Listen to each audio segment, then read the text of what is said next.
Hezekiah sent word to all Israel and Judah, and also wrote letters to Ephraim and Manasseh, inviting them to come to the temple of the Lord in Jerusalem and celebrate the Passover to the Lord, the God of Israel.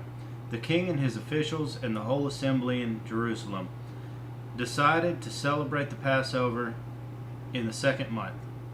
They had not been able to celebrate it in the regular time because not enough priests had consecrated themselves and the people had not assembled in Jerusalem.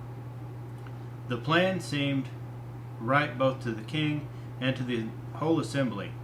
They decided to send a proclamation throughout Israel from Beersheba to Dan, calling the people to come to Jerusalem and celebrate the Passover of the Lord, the God of Israel.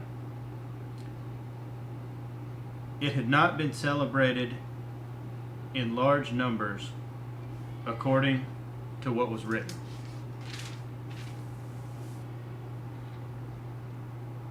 At the king's command, couriers went throughout Israel and Judah with letters from the king and from his officials, which read, "People of Israel, return to the Lord, the God of Abraham, Isaac, and Jacob, Israel, that he may return to you who are left, who have escaped from the hands of the kings of Assyria.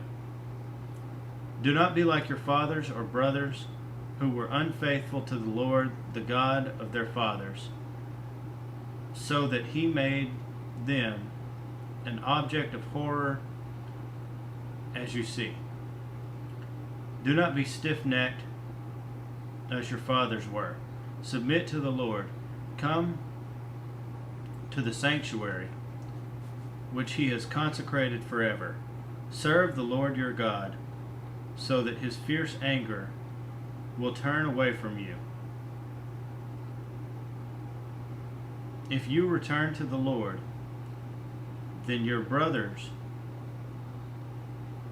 and your children will be shown compassion by their captors and will come back to this land, for the Lord your God is gracious and compassionate.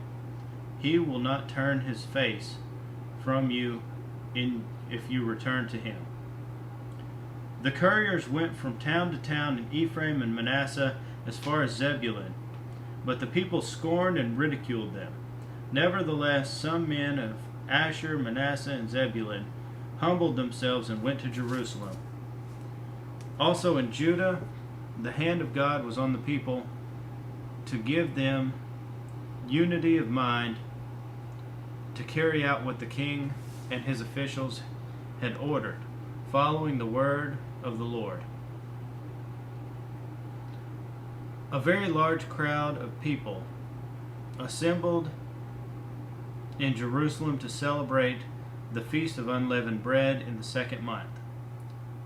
They removed the altars in Jerusalem and cleared away the incense altars and threw them into the Kidron Valley. They slaughtered the Passover lamb on the 14th day of the second month. The priests and the Levites were ashamed and consecrated themselves and brought burnt offerings to the temple of the Lord. Then they took up their regular positions as prescribed in the law of Moses, the man of God. The priests sprinkled the blood handed to them by the Levites. Since many in the crowd had not consecrated themselves, the Levites had to kill the Passover lambs. For all those who were not ceremonially clean and could not consecrate their lambs to the Lord.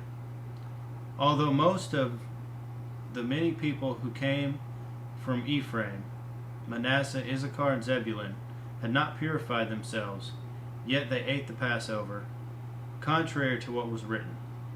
But Hezekiah prayed for them, saying, "May the Lord, who is good, pardon everyone who sets his heart on seeking God, the Lord, the God of his fathers, even if he is not clean according to the rules of the sanctuary." And the Lord heard Hezekiah and healed the people. The Israelites who were present in Jerusalem celebrated the Feast of Unleavened Bread for 7 days with great rejoicing, while the Levites and priests sang to the Lord every day, accompanied by the Lord's instruments of praise. Hezekiah spoke encouragingly to all the Levites, who showed good understanding of the service of the Lord. For the 7 days they ate their assigned portions and offered fellowship offerings and praised the Lord, the God of their fathers. The whole assembly then agreed to celebrate the festival 7 more days. So for another 7 days they celebrated joyfully. Hezekiah, king of Judah, provided 1,000 bulls and 7,000 sheep and goats for the assembly, and the officials provided them with 1,000 bulls and 10,000 sheep and goats. A great number of priests consecrated themselves. The entire assembly of Judah rejoiced, along with the priests and Levites and all who had assembled from Israel, including the aliens who had come from Israel and those who lived in Judah. There was great joy in Jerusalem, for since the days of Solomon, son of David, king of Israel, there had been nothing like this in Jerusalem. The priest and the Levites stood to bless the people, and God heard them, for their prayer reached heaven, his holy dwelling place.